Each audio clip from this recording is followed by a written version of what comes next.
Sorry, I have a little bit of throat butter today, and it's not coronavirus, but it's definitely making it hard to talk without gagging on my own phlegm.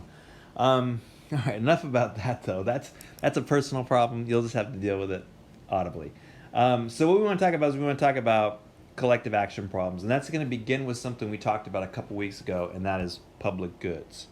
We separated public goods from private goods. Private goods, this is my computer, this is my car. Public goods, this is our road, this is our clean air, this is our national security. There's two criteria that makes a public good a public good. If you have these two things, then you have a public good. One is it's non-excludable, that once the thing is provided, everybody can enjoy it. So let's say the United States builds a road, and now let's say that I'm visiting from France. Do I get to use the road, or because I'm not a taxpayer, I don't get to use the road? No, even though I didn't contribute to the road, I still get to use it.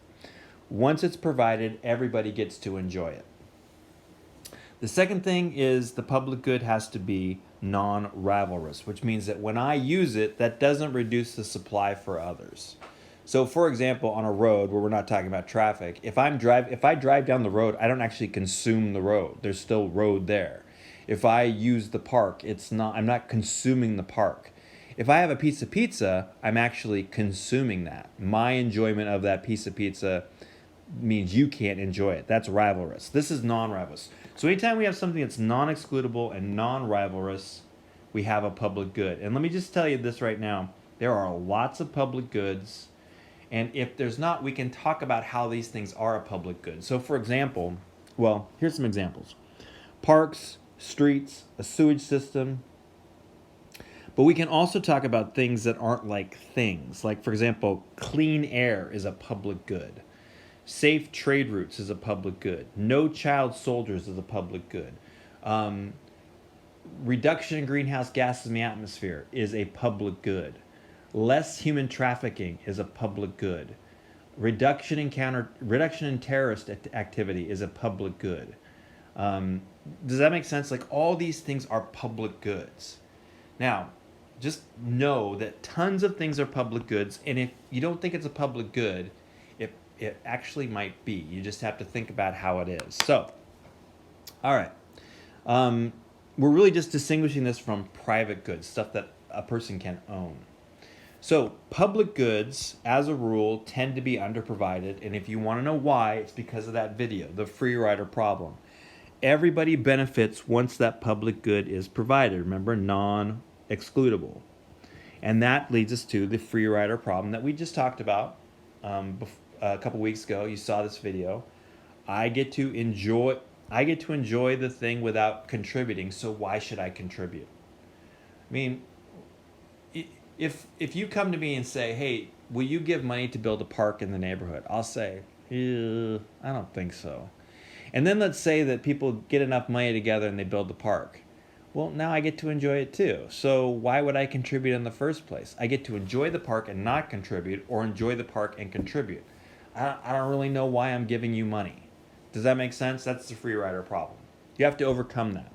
It's not necessarily because I'm selfish. There's just other things I want to do with that money. Everyone has an incentive to not contribute. So if that's true for me, it's true for everybody else. And so there'll be an under provision of that public good. So for example, reduction in terrorism around the world. Well, let's stick with the one we were talking about. A reduction in climate change, a reduction in greenhouse gas emissions around the world. That is a public good. It's non-excludable. Once there is less greenhouse gas in the atmosphere, everybody gets to enjoy it. It's non-rivalrous. My ability to enjoy that doesn't harm your ability to enjoy it. So it's a public good, which means it's going to be underprovided because of the Freerider Problem. We saw that in that video. United States, China, they would both love to see a reduction in greenhouse gases, but what they'd like to see even more is a reduction in greenhouse gases, and they don't take the economic hit from doing it. So that becomes part of the problem, is how do you get states to contribute to this reduction in greenhouse gas emissions? That's what we have to try and solve. Another type of public good that we want to talk about is what's called an externality. It's a certain type of public good. An externality is the unintended byproduct of some action. So, for example, let's say that I got a factory. Here's my factory. It's pumping out smoke, okay? And that smoke, and then let's say it's a little sewage and it's going into the water, bleh, like that. Okay, and here's somebody who lives right here. I live in a nice mansion over here. That's me. So here's the deal. Do I want to pollute the water? Do I want to pollute the air? No, that's not what I'm doing. My factory is not a pollution producing factory. My factory is a thing that's supposed to make me profit. Now, why would I clean this up or clean this up? This person's feeling a lot of it. I'm not feeling it. In fact, to reduce this is going to cost me money. So why would I reduce it? So the main thing here is pollution is an unintended byproduct. Nobody wants to pollute. Pollution is the unintended byproduct of some other action, like trying to make money. Another example is acid rain, where it's the same sort of principle there. The problem of these sort of bad externalities, it's very costly to some people. This person right here is going to catch diseases, doesn't have clean water. It is a mess for them. Super costly for them, but it's not costly to me. There's actually no incentive for me to eliminate. That's why, for example, we might say the government has to step in and say, I'm going to put a fine on you if you don't reduce your pollution. But without that fine, man, I mean, it sucks for you, but that's not really my problem. That feels like that's more of a your problem. I have no incentive to reduce this externality. All right, so we have these things together, and now sort of together we call these things collective action problems. This under provision of the public good. How do we provide the public good at a higher level? That is a collective action problem. The principles for solving all collective action problems are essentially the same. So here's what I got to tell you about this. If you can solve the problems that I have coming up next, you can solve all those other problems we were talking about at the global level, like climate change and counterterrorism and human trafficking, etc. So let's think about this one, the messy roommate and her dirty dishes. So we had a roommate. We lived in a house. We had a roommate, and she used to leave her dishes in the sink. Great person, don't get me wrong there, but she would leave her dishes in the sink all the time, and it was just super annoying. She would do the dishes and leave them there. Now here's the thing. Was her intention to leave dishes in the sink? No, it was an externality, right? She had other things she wanted to do. She didn't want to do the dishes, so she left them in the sink so she could go do other things. We, the roommates, then bore the cost of that, and it wasn't very costly to her.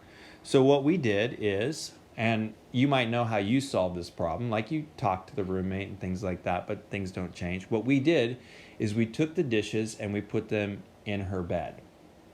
Now the cost of leaving the dishes in the sink are now felt by her, and she's more likely to do something about it.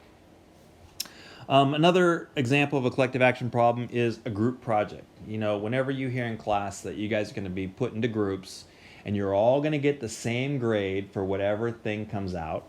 So the public good here is your grade. That's the public good. So just to tell you something here, if you want an A, the A is going to be underprovided. And here's why. There are people that are going to want that A really bad in your group and people who aren't going to care that much about it. So their incentive to contribute is going to be less. And even more so, if I know, let's say I'm in a group with somebody and I know that person is brilliant and they want to go to medical school, so they need the A, I don't have to do anything. I can just sit back and let them do all the work because, you know, they're going to do it. They're really motivated. So this becomes the thing is, but you guys have all solved this group project thing. That is a collective action problem again. If you can solve these problems, you can solve global collective action problems. And the basic rule of thumb is this. Find a way to internalize the externality. Remember, externalities it tends not to be costly to the producer. You're externalizing the cost to somebody else. So if you can find a way to internalize that externalized cost, you can then motivate somebody to contribute more. So take a look at this, at what collective action problems are, and then we'll come back and solve these things, or at least come up with ways to solve them.